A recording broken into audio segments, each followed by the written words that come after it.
What is up, everybody? Welcome back to the Twin Sons Podcast, episode 65, brought to you, as always, by RuneterraCCG.com.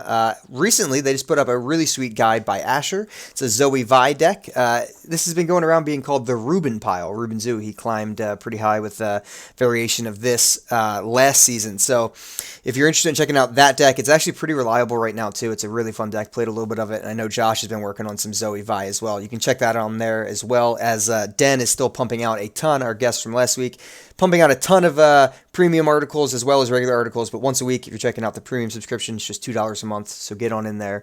But today, joined once again by, I just mixed every word in that sentence, but here's Cruisin'. Cruisin', take over. That's the Yoda intro. Joined again once. That's it. Yeah, man. Thanks for having me again. Picked a pretty interesting show to come back on, but looking forward to diving in. I think it'll be a fun one. Yeah, this should be a solid one. I think we were talking earlier. I said, you want to go today or tomorrow? And you were like, let's just do it. We got a big one to go through. Let's do it today. And there's certainly plenty to talk about. So I'd rather get it out there and just get roasted. It's gonna be a show. Yeah, it is.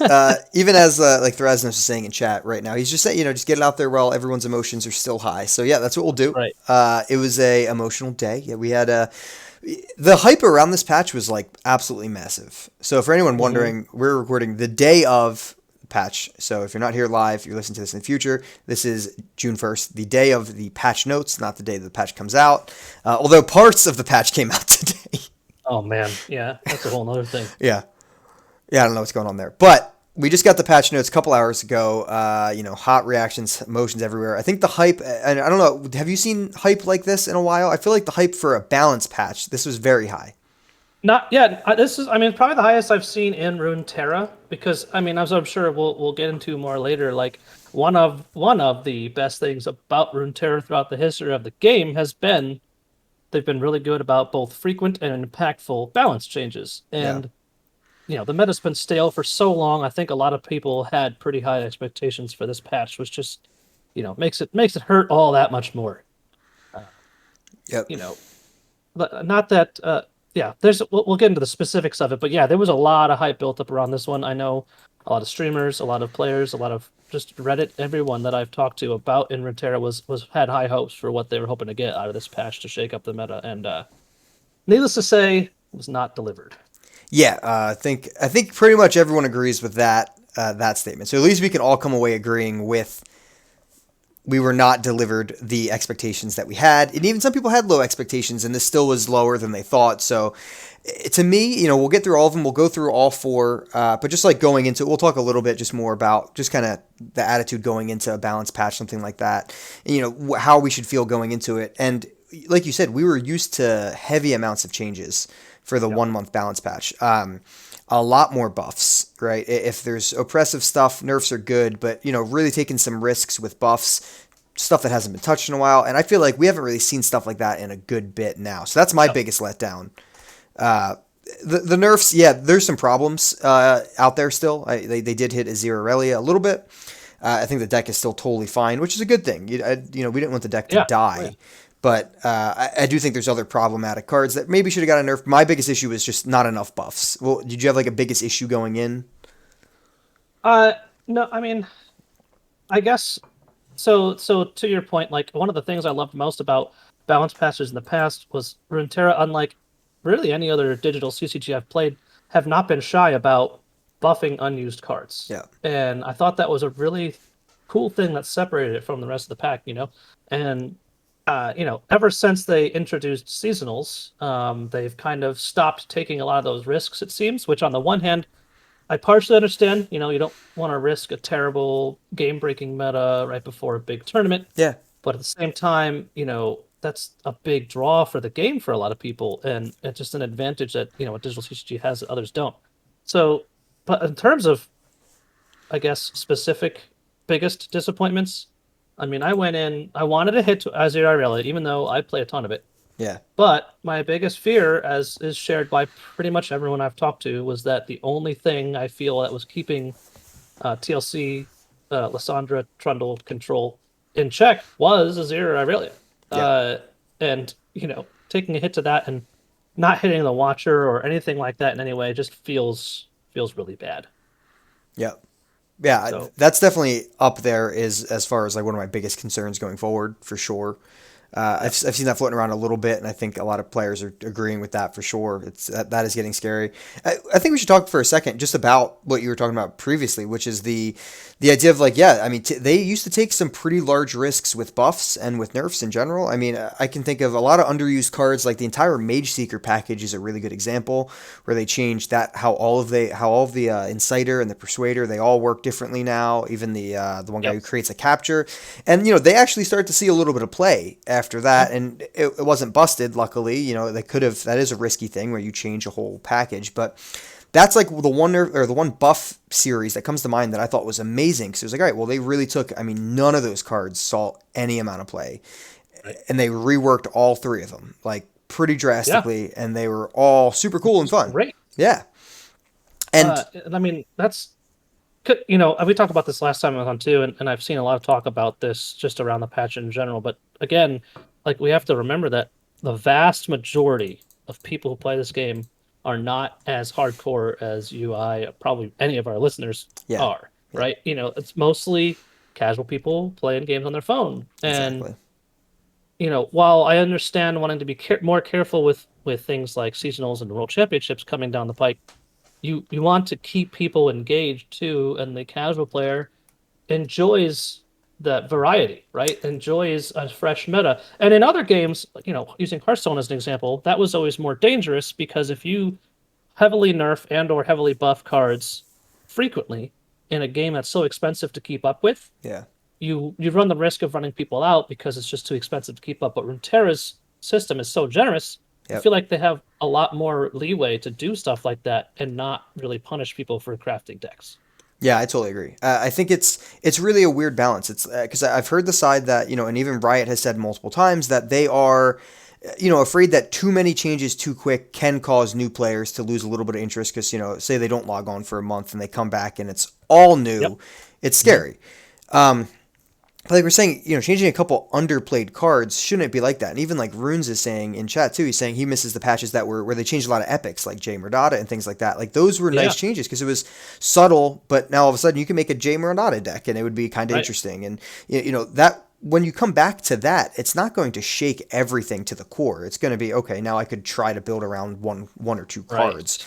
So I think it's safe to say that what you said was that the casual player, what he said is I hope everyone listened to that because it's so important. We're arguing all day on Twitter about this with different people, but the majority of people who play this game aren't people that you talk to about this game. That's just realistic. The Right. majority of the players are casual players who play on their phone, who play occasionally, who aren't the people who are coming and looking for podcasts or for Reddit groups or Discord groups. The majority probably checks out like a Mogwai and Swim video every once in a while and plays on their phone. That's just the majority. So if you're talking beyond that, it's the minority of people. That's the vocal group that we're Absolutely. listening to.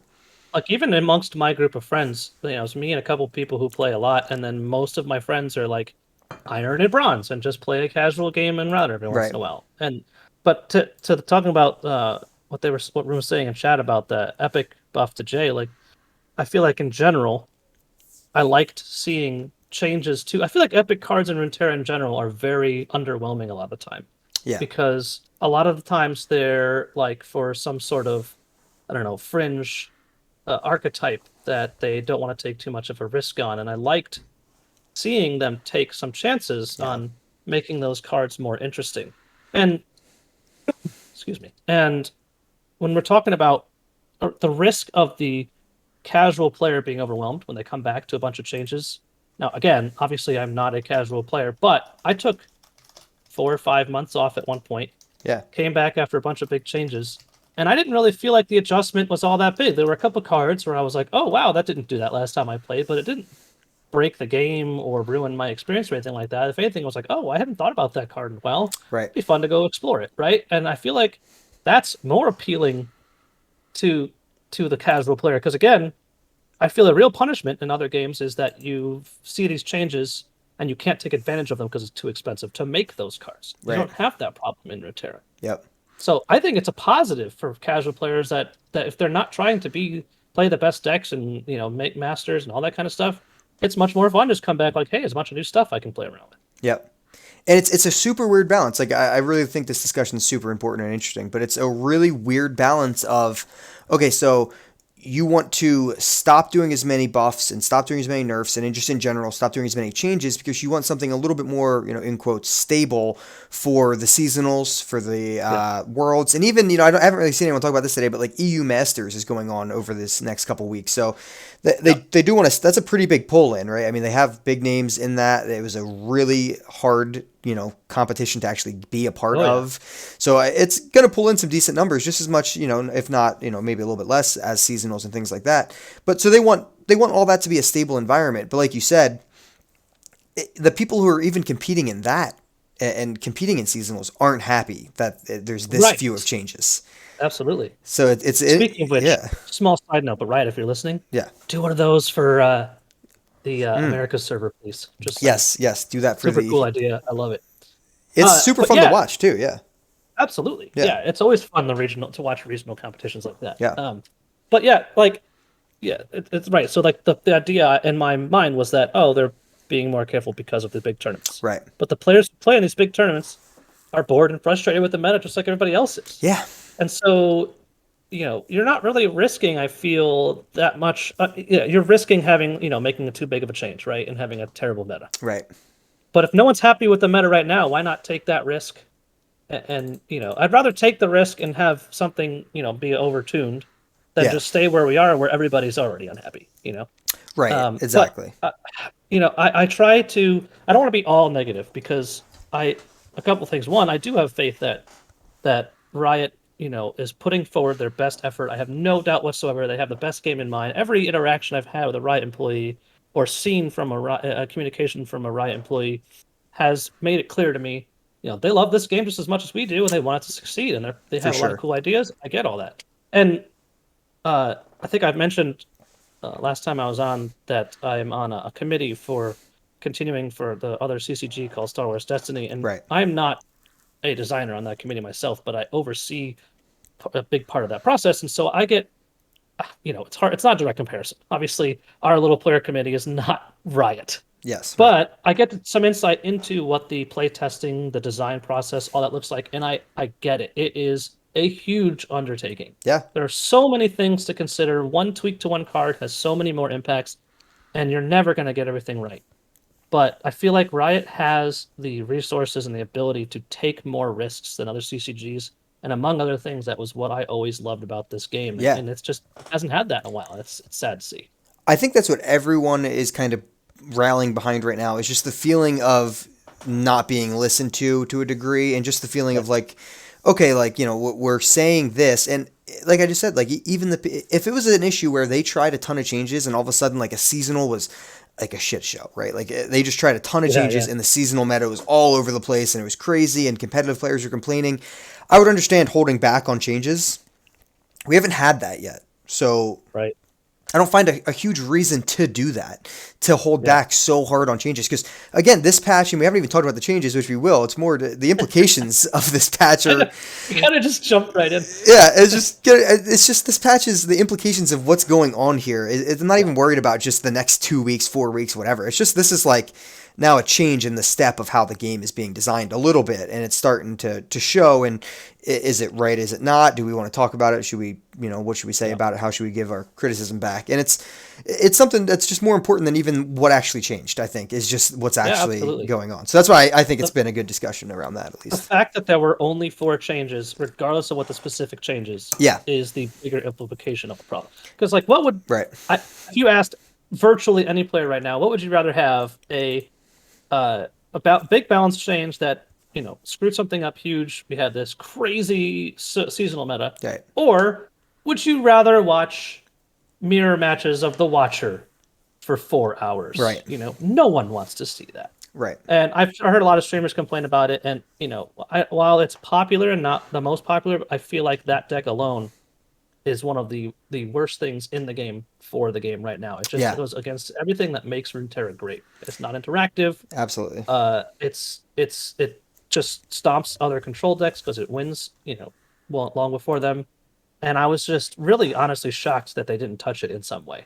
Yeah. And so to your point, the specific changes to me aren't as big of a deal as the lack of the frequency, the amount of changes. Yeah, right. And this has been a growing problem over the last Right. multiple months, 6 months, 8 months, something like that, where we have seen less and less changes. And it's since the introduction of seasonals, like you said, and it's definitely worrisome. And, and like I said, I wish we kind of knew exactly why. And, they did put a giant, write up, and you should read that right up at the beginning of the patch notes. I know a lot of people F this, they skim right back down and they just go, what are the changes?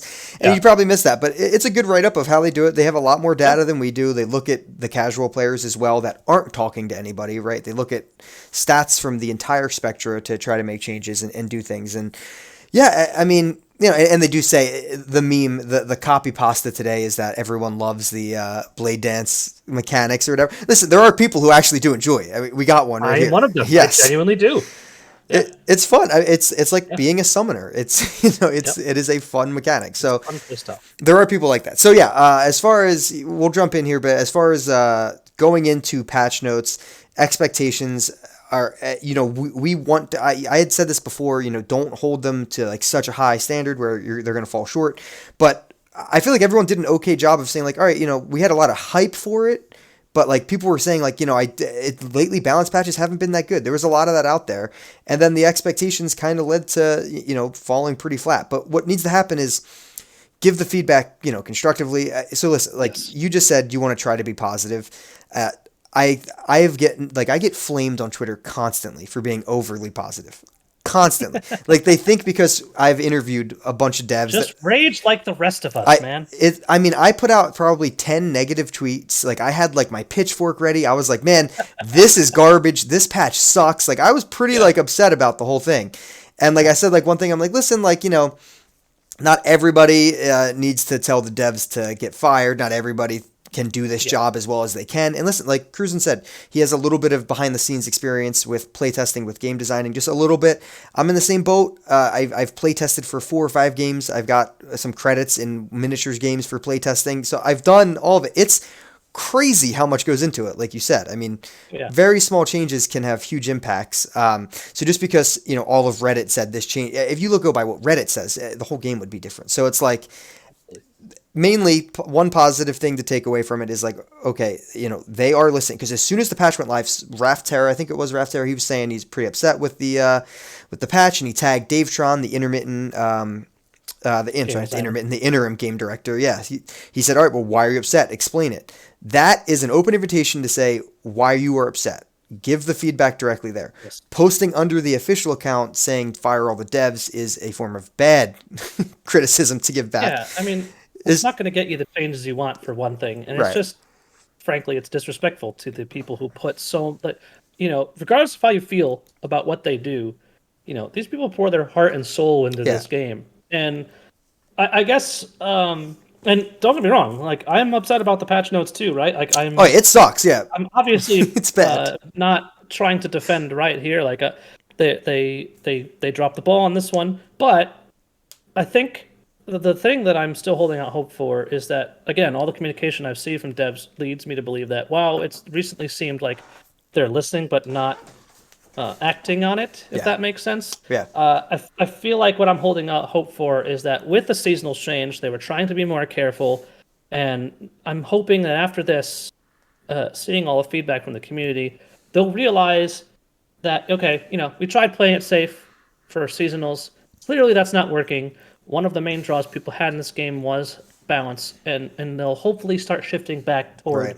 a more active balance cycle. Yeah. I don't know if that's true. I obviously have no insight, but that's what I'm hoping for. And based on what I've seen from Riot Communications in the past, Yeah. I don't think it's crazy to say that they will have a realization like that and hopefully be more active. The fact that the interim game director, within minutes of hearing like negative feedback, was like, all right, well, what did we like? Give us examples. And that's Great great. sign. That's a great sign. And I do like. So I had a really nice guy tweet at me today too, and I forget the name. I apologize, but he was just saying like, hey, we're kind of out of options. We just got to stir some shit. And I'm like, okay, I feel for you. I do get that because we've been saying it for a while, and Yeah. stirring it is actually a solid way to do it, just in certain ways. It's just that going for people's heads isn't the best. And I think it all comes back to really, even Ruben Zhu, who's the live balance lead. I don't know if it was on a stream that he was on when he went on to do a couple Q&As, or if it was just a tweet that he had said. But he is like, the leader of Live Balance. He's like, Yeah.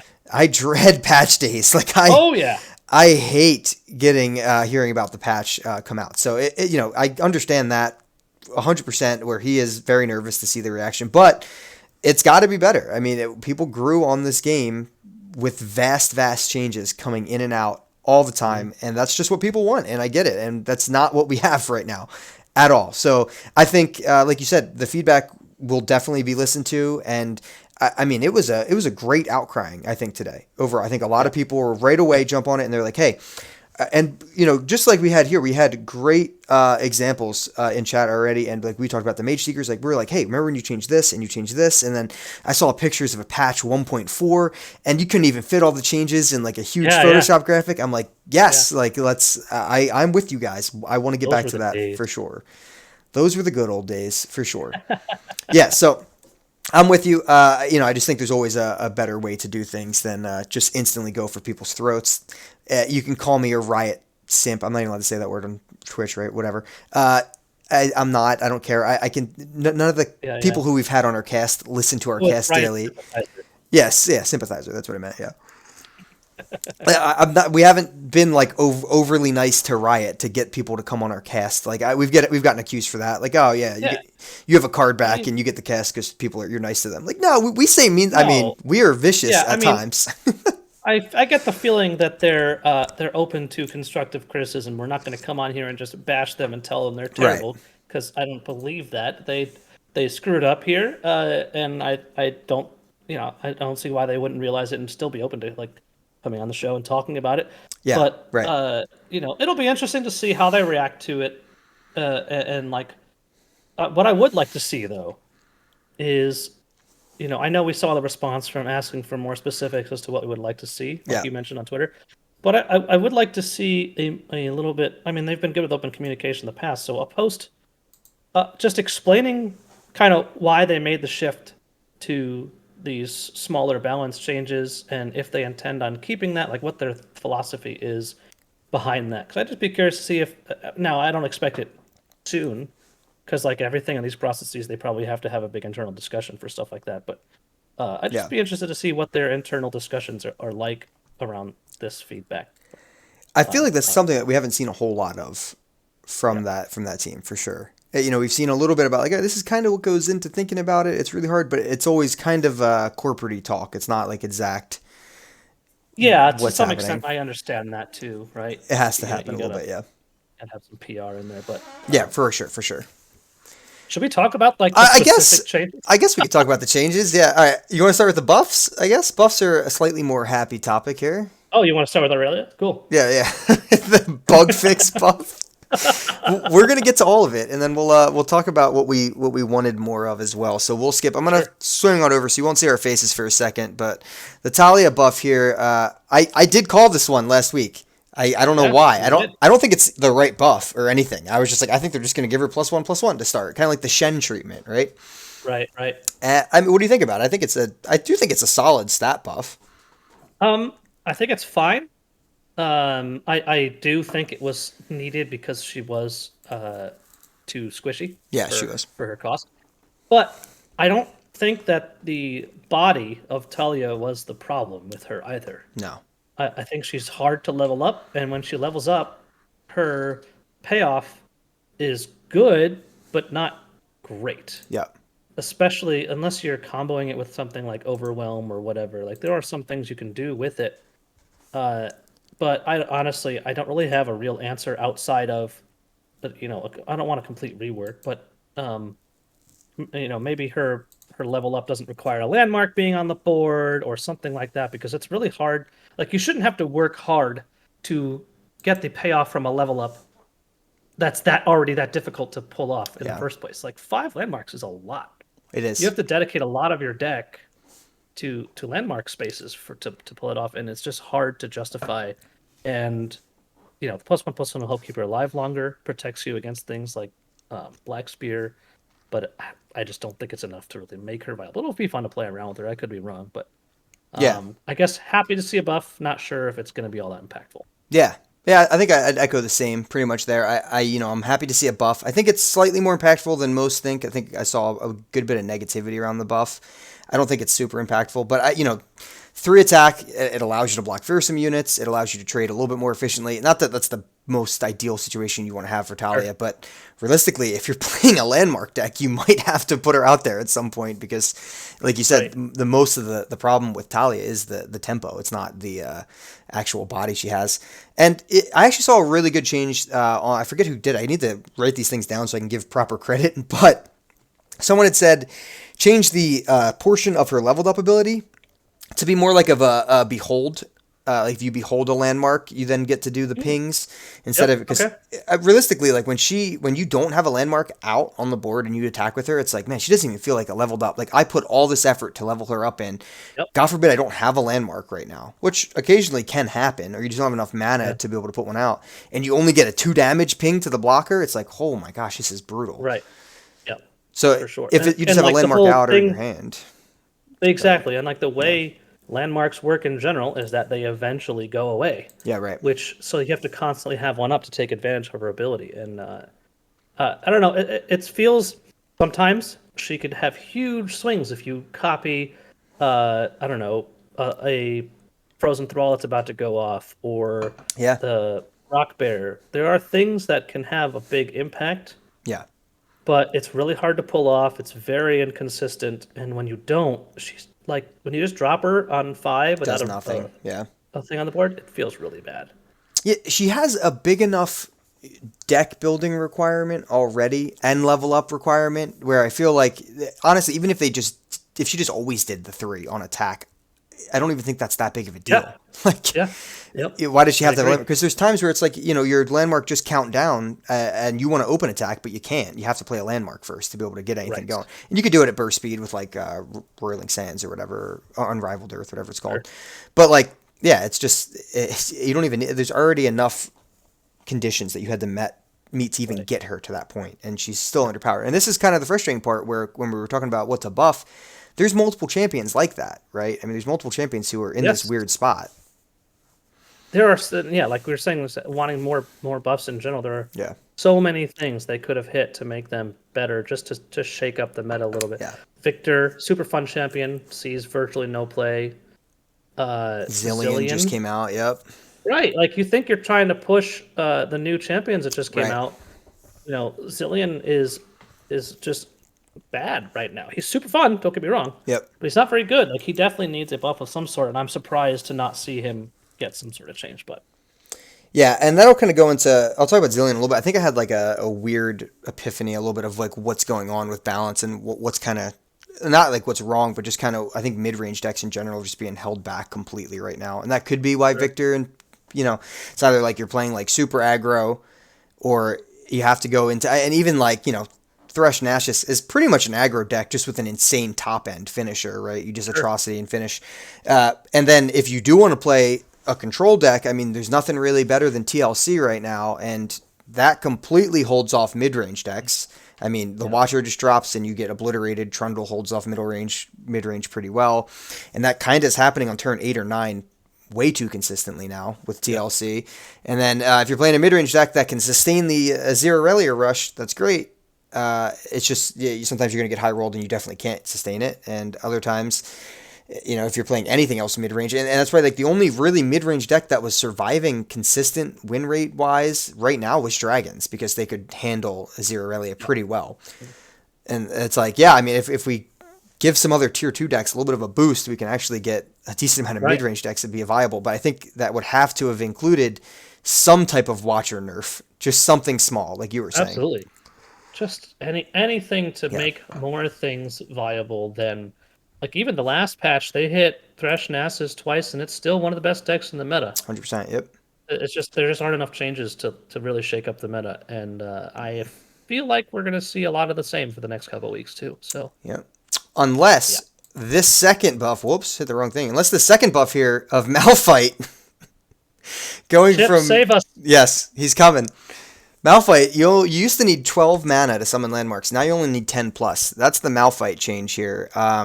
Overall, they're targeting the right champs with Tally and Malphite, right? They're definitely like a new archetype that they wanted to push. whether you like their design or not, it's not really the point. It's just that is an archetype that they wanted to push. Clearly made for each other, as long as a few other cards in general as well. But this landmark situation was clearly out there and hasn't been playable. So I'm glad they're hitting the right cards. I just don't know what this buff does, for us. I don't know. What do you think? Does this help Malphite? I mean, this is my favorite buff, or well, there's only two, so I guess my favorite change Favorite buff. in the patch notes, because I mean, Malphite's biggest problem is how difficult he is to level up. Yeah. And now you can do it with just 2 landmarks. And you can just do it with that. I guess now just the Daybreak one can level him up with just one. That's pretty cool. Daybreak one. Yeah. It's probably bad, and I'm forgetting the name of it right now. But there's that Shurima landmark that summons Sandstone 5/2s when you attack. That's also 5 mana. Yeah, Sandswept or whatever. There's some options there, because once Malphite levels, he feels pretty good. And I still don't think he's going to be tier 1. Yeah. But I think it's enough of a buff to make it worth experimenting with. Yeah. And people will play with. And I think that's fine. It's enough to get people interested, maybe give it a shot and see if it goes anywhere. Probably just auto loses to Azir Irelia, but yeah, I think of the things I saw in this patch, this was the one that's okay, this is a good change, a good enough to make him at least somewhat viable. Combined together, that's definitely a decent buff to that deck. Malphite will level up a little bit more consistently. There's sometimes where you just kind of needed what's the Blue Sentinel, right? You had to have that die, and you just need that 2 more mana to level up Malphite, or you had to see another Rockhopper, and you didn't on curve. And there's gonna be situations where that level up is happening at a better time. If you built a landmark deck, he should just be leveled on 7. You know what I mean? And so should Talia, right? They should just level, and maybe Talia might level on 6 or so, but that should happen. And it's the conditions, the deck building conditions of getting to that point have been harsher than I think they expected it to be. Right. So that's kind of where that one's at. You want to talk about the buffs anymore, or you want to move on to the nerfs here? Yeah, let's move on to the nerfs, because that's the biggest thing, right? Or was looking forward to the most. They are pretty big. Yeah, everyone was super excited to get all of these sweet nerfs on, and we got the first one here. We got the Blossoming Blade. Was a 4-drop 3/3. It is now a 5-drop 4/3. It still has play Blade Dance 2. I personally wasn't expecting the Blossoming Blade to get hit, but I do think it's a decent card to hit out of all of them. Yeah. It's very particular to, we were discussing, I think, before, we don't want to kill this deck. We also don't want to kill Azir Burn or Lucian Burn, Lucian Azir, and they even referenced that in the patch. And this just directly hits Blade Dance. Yep. I don't know. If she comes out a turn later, that is helpful, but I still think this card's going to make it in every single Blade Dance deck. Oh, yeah. I mean, it definitely still goes in the deck. I will say I've played this deck a lot, and it's hard to really pick a way to hit it that's impactful but doesn't destroy everything. Yeah. And I think this is a pretty good target for this deck, because, the real problem, honestly, is the Dais. But, as you said, hitting that hurts all Azir decks, which obviously you don't want if you can avoid it. And this is one of the most impactful cards in the game, especially if you have a Martial out, which we'll talk about in a second. But I was paying attention, so I played a couple Azir Irelia games on ladder after seeing the patch notes, and was just trying to pay attention to how much this change would affect my play. Just saying, hey, I'd have to pay 5 mana for that. And it is a pretty significant impact. There's a lot of turns where that 1 mana makes a big difference. Yep. Because the turn 1 Droplet into turn 2 Dais into Azir into the Blossoming Blade is brutal. Right. And so losing that, I think, does have a pretty significant hit. I think it still makes the cut in the deck. Yeah. But I think it's a good change. I'll be interested to see how it affects the win rate of the deck and overall, and if how lists change. But I'd be shocked if it wasn't still an auto include. Yeah, I don't really have a huge problem with either of the nerfs that they put out for Azir Irelia. We'll talk about the other one in a second, but I do think they're pretty calculated nerfs. I think this is a specific nerf to hurt the. Realistically, yeah.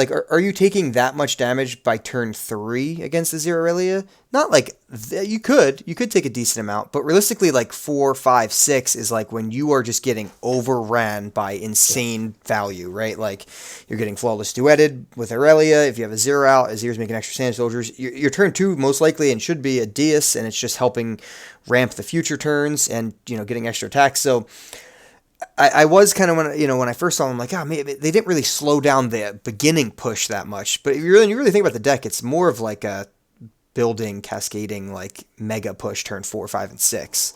Yep, it aims to win by about turn 6. Right. Yeah, I mean, So turn I've had 4 is some huge disgusting for turn that. twos where, like, I had a turn 1 student into 2 Dune Keepers. Right, yeah. Right, and like that's disgusting. Yeah, ouch. And you're attacking on evens, and yeah, good game. Yeah, exactly. And so obviously this doesn't affect that at all, but yeah, it really does. The power level drops a lot when you don't get the dice down early, and Yep. it aims to win on that turn 4, 5, 6, and I think this plus the Marshall change will probably push it back a turn. Yeah. So I think that's a good thing. The next one, like you said, was the Marshall change, and we were talking a lot before about can you slow down the Shuriman engine a little bit somehow, and the Inspiring Marshall was definitely one of the biggest pieces for that engine. It was a 5 cost, it's now a 6 cost, so they've just bumped both these units up the curve chain a little bit, but on top of that, they also dropped this thing's health by 1 too, so that's a pretty brutal, if you look at it from a nerf perspective, just solely, up 1 mana, minus 1 health, that says this card was extremely overpowered, at least in this one deck, and that's a harsh nerf. I don't know if we've seen a whole lot of nerfs that were a hit to mana and a hit to the stats. Right. Yeah. And again, like you said before, it's definitely a targeted hit for this deck specifically. Yeah. I saw a lot of people suggesting making it +1/+0 and leaving everything else the same, which I think would probably have just killed the card completely. Yeah. I don't think this card stays in the deck after this point. I could be wrong on that. But it was definitely like you get that card down, and if you have a chance to get it down, it just it ends the game a lot of the time. And so pushing it back a turn, I think I would have been interested to see if they pushed it, added a mana but not changed the health and see how that went. But I think it's fine. I'm trying to think of 5 health, the difference, I guess. What's the Bakai Sand Spinner, the 5/3 that gives vulnerable? Yep. It dies to that now. So there are definitely some impacts in that way. Yeah. But again, I think it's a pretty decent hit that it won't kill the deck. I mean, if we're being honest, I think we talked about this before the show. Like, it's probably just going to get replaced with Voice of the Risen. Yeah, that's kind of what I was going to ask next. Is you've played this deck a whole lot more than I have. Voice of the Risen's the 4-drop 3/4 gives all your allies just have an aura effect of +2.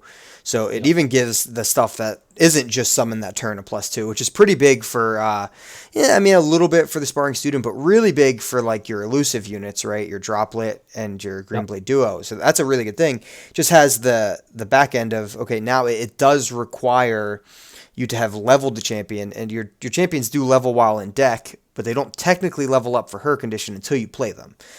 So if you do not see them, there is that's a drawback that could happen. Every time I've played against them, they have both their champions. So I don't know if you've at ever least seen 2 that. copies of each. Yeah, at least. So I don't know if that's ever happened for anybody, but do you think she just goes right in? I mean, yes, but it's an interesting trade-off because, like you said, you have to see the level up. Yeah. But once you see the level up, for the rest of the game, her ability will be turned on. So that's a good thing. But the reason she hadn't seen play, in my opinion, at this point, is because 4 health means she dies to Black Sphere, which is pretty common in the meta right now. She also dies to Bakai's Sand Spinner, which is super. I'm sorry, not Bakai's Sand Spinner. Merciless Hunter. Yeah. Which is super popular in the meta right now. And so those are 2 big cards that counter her pretty hard. And there's also trade-off to her ability too, right? Where you play her and she'll affect minions that are already in play. Yeah. Or followers that are already in play, excuse me. But if she dies, that buff goes away, unlike That's true. the Marshal. So, if you attack, they kill the Voice of the Risen, everything, the Sand Soldiers, after she dies, lose that buff, right? Right. But that said, with Blossoming Blade moving to 5 mana, this rounds out your curve in that deck. So you're playing her on 4 and then Blossoming Blade on 5, pretty strong. Yeah. Um, Yeah, if you got and your champion on 3 and you yep. play, Risen on And 4 yeah, and then and you on play 5 it Blade on 5, it's levels. going to level that champion. Yeah, exactly. Either of your champions are going to level from that, and then yeah, it is. Yeah, It does fit the curve pretty well. I'm sure they've tested that. I feel like that's a yeah, obvious one to say. Okay, I mean it's almost the same ability as Inspiring Martial, and you're removing a 4-drop slot from the deck. I'm sure they said, all right, well, how does this look? And maybe their numbers are, they don't have a huge playtest team, so it's not like they have right. plethora of data. But maybe that's not as impactful as this Inspiring Martial has been, what we've currently seen against it. They do end the talk there saying they're going to keep this specific deck on our watch list and will continue to monitor its performance. So what does that mean? If this is the seasonal patch, are they going to monitor it and do an emergency patch, say this is just a nightmare for 2 weeks? Maybe. And then, maybe they do touch it and they do an emergency quotations patch, in 2 weeks before the seasonal. But if they do that, is what Cruz instead going to happen, where just TLC is going to come back, and then if this deck does get hit too hard, and it looks like to me they kind of are just saying, all right, this seasonal is going to be very very similar to the last seasonal with TLC, Thrust Nashus, and then this. Yeah, I'd be shocked if they did an emergency patch, unless it. Yeah, no. I was gonna say unless they're just like really overwhelmed by the feedback and want to try and respond to it, but especially if it's 2 weeks out, like that, making a change right before a seasonal is probably the worst thing they could do. At this point, the damage is done. You Yep. just have to suck it up and do better next time. I don't think you can do really an emergency patch right before a big event like that, because then Yeah. that's the worst of both worlds. You're not adding variety and you're throwing a wrench into the big tournament meta. Yeah. So I don't really see that happening as fun as it would be. But Yeah. it'll be interesting to see how this list evolves with these changes. Yeah, like I'm with you. I don't want them to just decimate the list. I think it should exist. I think it's a really cool. I don't think there is a token deck like this in the game yet. You have like Shark Chariot and things like that, but like this is like a pretty crazy token list. It feels like you're playing Azir. I mean, Azir sits in the back line when you play League, and he attacks with 1,000 Sand Soldiers. Yeah. Like Yeah. it's he's a good champion. He does what he does. Maybe he needs to go down the 4 health. Maybe there's other changes that need to be hit, but as far as I'm concerned, I think those changes were decent. I'm okay. Like if this patch came out and it was those 2 changes to Blossoming Blade and Inspiring Martial, and then it was a plethora of other buffs and maybe hit the Watcher, I think it's like a knockout of the park patch. I think it's perfect. Absolutely. I don't think this needed that much harsher of a nerf to Azir Aurelia yet. I think start with this and then go from there is fine. But I have seen a lot of people agree with that too, which is a good thing. It's like, all right, well, they did this patch, they did this set of it, right? But where's the rest of the patch notes? Yeah. I will say it's another, at least to me, decent sign of like they said we have no plans to hit this deck. They heard a lot of feedback to the contrary, and then true. they hit the deck. So obviously we'd all like to see more changes, but I'm at least happy to see that they realize, because the thing is, I know that they have a lot of data, but these changes, in my opinion, should not be solely based on data. Like your game has to be fun at the same time. Has to feel good, yep. And just because a deck only has a 50 to 52% win rate doesn't mean it's not, toxic to the metagame. Yep. The Watcher is a perfect example of that. It's not destroying the ladder, right? I mean, it's really good, but it's not dominating everything. It's just so awful to play against that that's a separate reason that it needs a hit, and data has nothing to do with that. So, and I think they realize this. It's just, missed the mark this time. It's a good point. I mean, they did 2 weeks ago say we don't have any plans to change this deck at all in 2.9, which is this patch, and they did change it. So it was direct feedback from that. I mean, that Reddit post by Dovagetis blew up. I mean, people were going crazy over that, saying, "How would you not change it?" And all right, hey, we got your feedback. We're going to change it, but they did do one other thing here. Right in here, Aurelia should now correctly create Blade Surge in hand on attack the turn she levels up. Now, that is the correct wording, right? They did change that a little bit ago, where Lucian and how Jinx work, where if they do actually level up that turn, their new effect could trigger. I think Sejuani was in that batch as well. So if you deal another damage, she's like a new instance of the character. She sees the damage, she'll freeze the board. That does work. It just feels awful that it's like, oh, we got to fix the wording right now. Right. Well, the thing that drives me the most crazy about it, and I guess in the grand scheme of things, it's super minor, but the fact that if you're not aware, obviously by the time you listen to this, it'll be too late to take advantage of this, but that bug fix went into effect today. Yes. When the nerfs aren't hitting until tomorrow. So the deck that everybody's complaining about literally got a buff for 24 hours. Yep. And, like I said, very minor thing in the grand scheme. It's 24 hours a ladder or whatever. But it seems so crazy to me that a company like Riot, who should be very aware of this deck, everybody's feelings on this deck, would allow that to happen and not have something in place to have all these changes go in at the same time. Absolutely. We've been giving a lot of criticism to Riot, this whole cast in general, but I feel like this is one of the more egregious mistakes in this whole patch. Yeah. Again, it seems so minor, and I feel like I'm being petty about it, but it just shows a lack of oversight that really worries me. I'm not sure you are. I think you're being fair. And on top of that, we also have this announcement where they did say in 2.7 that the Cross Shard would end up getting removed. And it was supposed to get removed tomorrow, and there were people playing tournaments today in the finals and semifinals of tournaments because they had one more day. And this, along with what you just mentioned, both made it into the live client today. Yeah. I didn't realize that. That is terrible. Yeah, so it wasn't a huge number. Like you said, it was a 24-hour thing, a few tournament players, but they lost their match in the middle of the game. It just disconnected, and Cross Shard got removed today. And people had planned to have one extra day of Cross Shard. That's awful. Like if you said you're going to remove Cross Shard tomorrow when 2.9 gets released, that's really rough that you removed it a day early. People planned around it, and they were trying to fit in. I mean, so many tournaments are trying to fit in content right before that patch came out, and you took one day away, which was pretty big. So I think all of the criticism is super valid. And that's way worse than the Aurelia thing. Obviously, the Aurelia thing's terrible too. But you gave your community a month heads up. They planned specifically around the date you gave, and then you just do this at the last minute. Yep. I don't even care if it's just one tournament. That's so devastating to the people that put in all the time to prepare for a tournament like that. Exactly. Just have it stolen from them because they can't play their finals match. That feels awful. Yeah, really bad. So if you take away anything, we are being very critical, and I think it's very well deserved.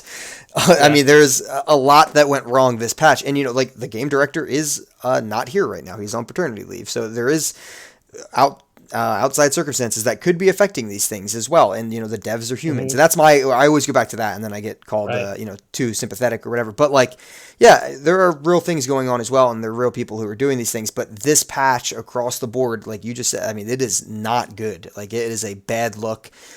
And it didn't have to be. You just add what you normally do in your patches, couple different buffs, one, maybe two more nerfs, and it'll at least shake it up at least a little bit, but it didn't. Yeah. There is one shining thing in this patch that I was not expecting that we did get, and it is a pretty massive update to Lab of Legends here.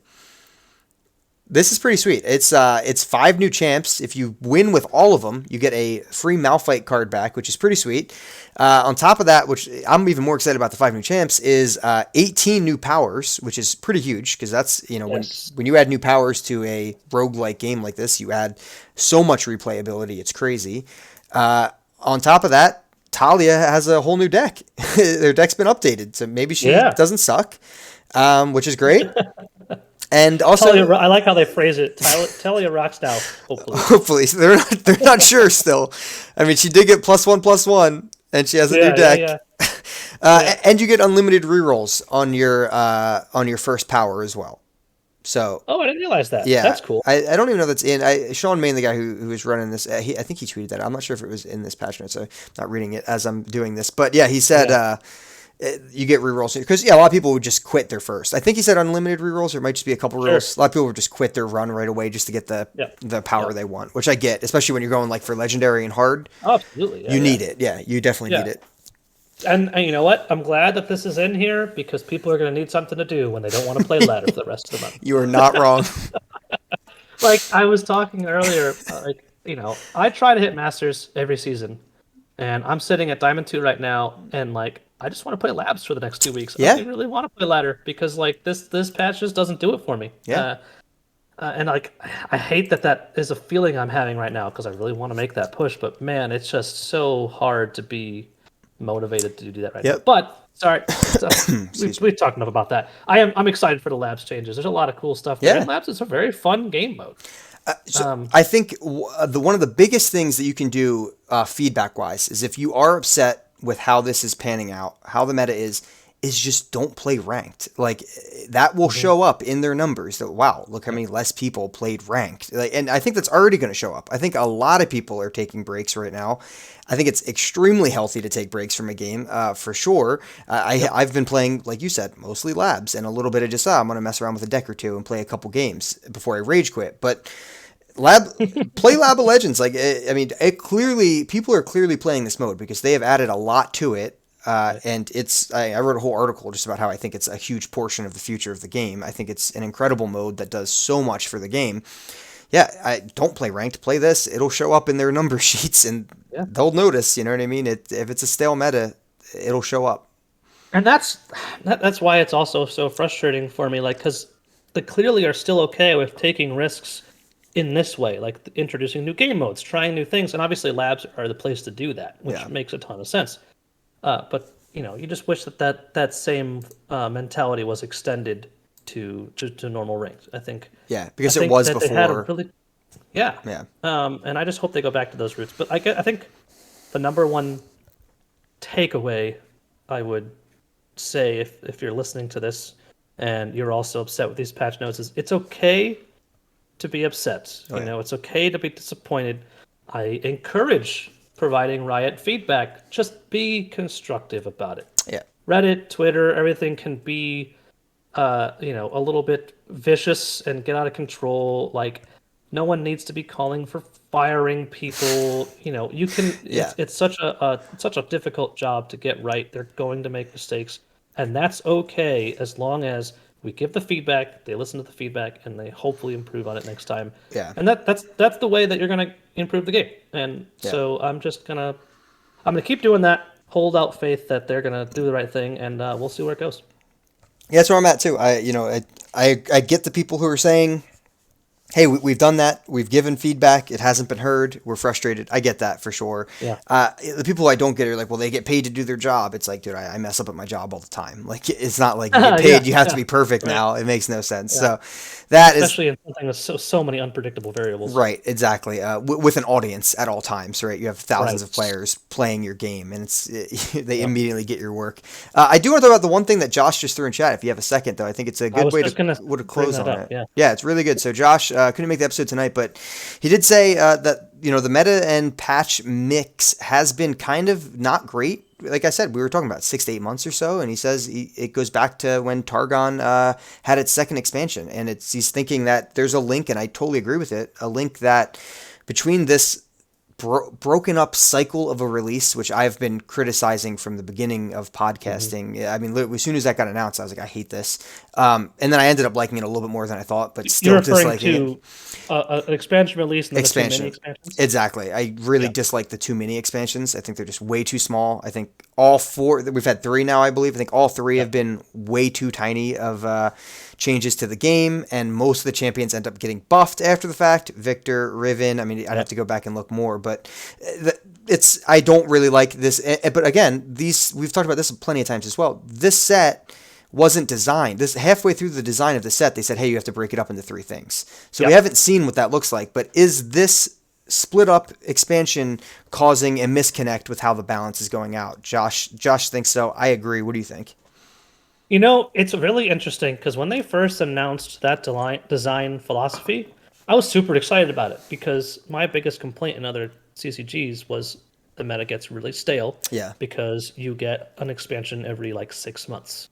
And if it's Fantasy Flight, it's once a year, right?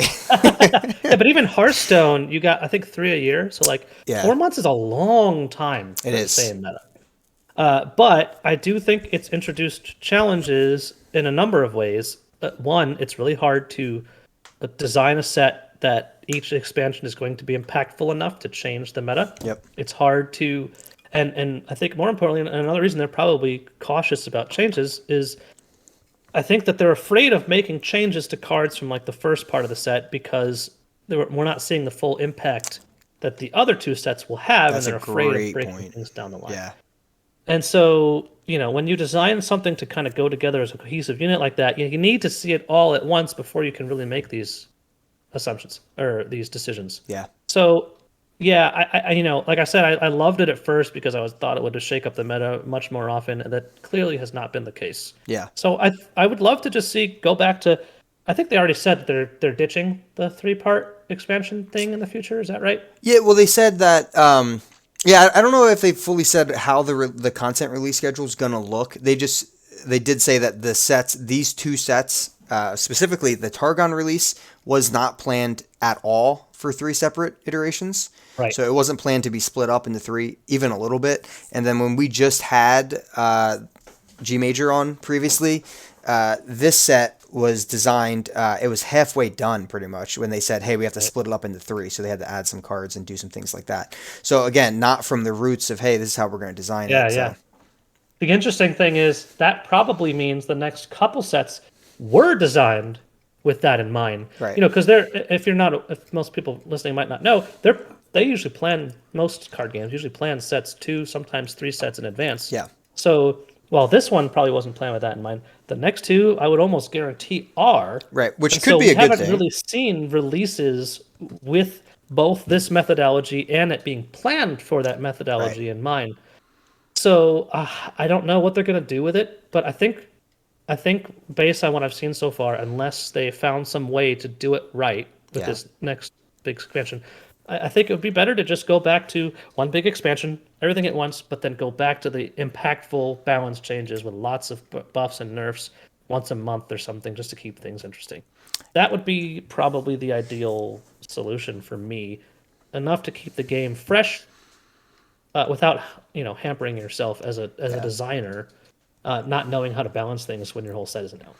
It's super interesting. It is such an interesting topic because it does feel like, and it might just be the season we're in, but it does feel like when they dropped all of Bilgewater and then they just had balance patches on balance patches, it shook up the meta more than 3 champions shook it up, right? And it's pretty crazy to think about, but it does feel like you put out a set like Shurima, and a lot of it just falls a little short because a lot of it's just not quite there yet. And then they add key cards, right? And they add Aurelia to make Shurima have a really strong deck, right? They add a ton of stuff like Merciless Hunter, and then they give you a good reputation builder like the Profiteer, and then they add these cards, and it's like, wow, I'm starting to see the pieces come together, but it's just a little too late. The meta's already established pretty well, these decks, and I love what they talked about at the beginning of the patch of how card games are so interesting because the metas can just change over time, and we come from a little bit of digital but also physical card game background. So physical card game background did not evolve this quick. We didn't have the internet when it was like, people aren't playing thousands of games an hour, right? Yeah, you're getting together once a week, and what did your friend bring this week is, how it's going. And so it's super interesting to see how fast it's developing so quickly, but people are just getting stuck and just playing the same stuff. Which you don't blame them. It's the best deck. They're trying to win. It's just that, the 3 champion releases aren't doing it for it. And who knows what it's going to look like, right? We have one more region, supposedly. There's a ton of theories about that. But who knows what it's going to look like after that? What are the releases going to look like? Is it going to just be a little bit for every set every 2 months? That might be okay. You just don't know. And the meta does change more frequently in a digital CCG than in a physical one. Oh, for sure, yeah. Great. But again, I feel like we've talked about this at nauseam, but that was one of the greatest things about LOR when it first came out was those balance patches helped. There's an interesting debate in philosophy, like let players figure out the meta and come up with counters, and it'll change naturally over time. And to an extent, that's great. Yeah. And it happens. But when you're in the same meta for 2+ months, it might change slowly over time, but there's diminishing returns there in that interim, people are not having fun. Exactly. When a meta is that well established, maybe there is some secret deck out there that will be discovered that will change everything. But there are very few people doing that experimentation, and it's a miserable process, Yep. frankly. Like when you're trying to mess around with crazy decks in a well-established meta, you spend most of your time just getting stomped. Yeah. And that's the balance patches were really good at forcing a shakeup, forcing people to try new stuff, and then it settles from there. And that cycle of like changing things up right as the meta starts to get stale is what you really want, I feel. It felt so. I think it's why the game kind of got as popular as it did. Yeah, they Yeah. did nail it, and it was revolutionary. Probably not the right word, but so different from any other card game that we've played. Where it was just wow, they really got this cycle down, Yep. and they thought this was going to be the way to do it. And it might not have been, and I don't think it was. That's probably the one negative thing I've been extremely vocal about. Was the splitting up of 3 sets was like my least favorite thing from the get go. Even Yeah, though just stop. Why are you so negative I'm all the just time, I'm just man? the most negative person out there. I'm just trying to kill the game. You know, it's funny because I actually ended up liking it more than I thought I would too. So Sure. Yeah, I yeah. was like, oh, okay, it's actually not that. I thought it was gonna be like real bad, and I was like, oh, it's actually pretty good. It's decent, Yeah. but it's still something I don't love. But I was like, it's actually all right. You know, it's Yeah. not terrible. But it was funny where like they literally just had to like instantly buff Victor and Riven like right after. Yes. Yeah. Because they're Ryan, not if doing you're enough. listening to this, if you're still here by some miracle Yes, this far into the show, we're deep. just know that this all comes from a place of like we love the game. We want what's best for it, just like you do. So Yep. all the criticisms we give, come from that place. So Yep. I try not to be too negative, but just to be fair. And Yeah. I feel like we've been pretty fair this show, and a lot of the criticism is deserved, Yeah. but Totally agree. it's not something that's irredeemable. We did it. We did a roast show. Our first one. The Next first time you negative. have a riot employee on here, I'll be interested to see how they roast you back. Yeah, I'm saying next time I'm gonna knock on some wood after this. Yeah. Oh my We're never gosh. going on that show. Yeah, no, hell no, dude. You hear what they said about us? No, like I said, I think, like you said, perfectly rounded out everything we're saying. All comes from love, for sure. Want the best for the game, and we don't know what's best for the game. We're not going to say, oh, this is the exact nerfs you should have seen. If you had to pick one thing that you want back, is yours just more frequent balance patches? Is that just heavier changes? Absolutely. Yeah. Yes. I think that's across the board. A lot of people are on that page. Yeah, because I mean, and I'm biased. Again, I play this game a lot more than the vast majority of the player base. Yeah. But I just want the game to constantly be fresh and interesting. Yeah. And I think that there is a balance that can be reached where that's achievable for the people who play a lot Yeah. without alienating the casual players who just play every once in a while. And finding that balance is difficult, but I think they did a really good job at the beginning of the game, and I don't see why they couldn't get back to that. Yep. That's my number one. I just want mid range to exist again. That's all. I just. Yeah. No, I mean, I don't blame you. Yes, that's just my favorite archetype. So I haven't been able to thrive in a while. That's just where I live. Yeah. Well, I have the attention span of a goldfish when it comes to decks. Like I change every 3 games, so I'm pretty happy in most metas as long as there's some variety to it. Yep. Well, we'll see. We'll probably be back next week again. We don't plan on taking a 2 week. I mean, I don't, but Cruisin will be filling in whenever we need him, or just hopping on whenever he feels like it. Josh, another not vacation. It's the furthest thing from vacation. A work trip where he has to go away for a couple weeks, or maybe a week or two. So, we'll be back. We'll still be talking about it. We probably won't be playing as much. Maybe we'll just do a whole Lab of Legends episode. There Who you go. knows? That's what we got to do. That's the content I'm here for this week, man. Lab of Legends. Sign me up. Oh, absolutely. I think they said Fizz, right? If I'm not mistaken. They did. Yeah, yep. Immediately gonna play Talia to Oh. see what her new deck looks like. Absolutely. Well, guys, thanks for tuning in. Thanks for checking out. It's been one crazy day of emotions, and everyone's crazy up in arms. And I think it's valid this time. I think this is the most valid it's ever been. So stay constructive, stay positive. Yeah. For sure. Well, until next time, guys. See you next week.